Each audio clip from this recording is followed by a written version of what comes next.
who got rich off this 20-year war that we fought in Afghanistan. We've established a list of some of the top people who got crazy, stupid, rich off of the war in Afghanistan. What I want you to understand is that there is this bidding process for private companies to go do things that the government needs. But in wartime, a lot of those processes of bidding go out the window because we're in wartime, so it's like an emergency. So instead, you get a lot of situations where there is no bidding on contracts. The government needs something done in Afghanistan really quickly. This company can do it.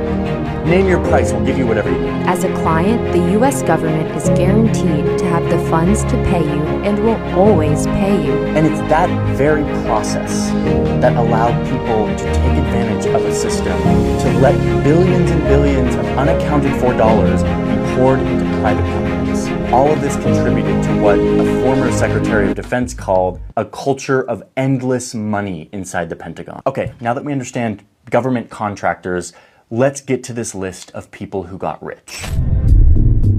First up is Robert Stevens, the former CEO of a company called Lockheed Martin. It's a company that manufactures like this helicopter, the Black Hawk. They manufacture missiles, fighter jets, bombs. They manufacture a lot of stuff that we use in war. This company gets a lot of business from the Pentagon. Like in 2020 alone, this company got $75 billion worth of Pentagon contracts. I know that like when we get into billions, it's really hard to like know what that actually means. But just to put it in perspective, the entire budget of our foreign ministry, the State Department, totaled $44 billion. For the entire State Department, all of our diplomacy, $44 billion.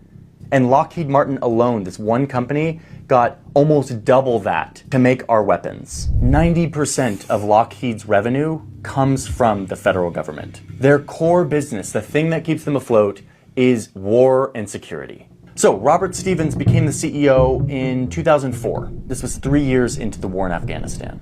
And as the war intensified, so did Robert's wallet. And I know this because this is a public company, and all of the compensation for executives is public knowledge to all of us. You may have to dig through some boring documents like the Lockheed Martin proxy statements from the 2000 annual meeting of stockholders on April 27th, 2000, but you can find it. So let's see how Robert and his war business did in the 2000s. So before the war, in the late 90s, the CEO of Lockheed Martin was making around $2 million a year, if you include his salary and bonus.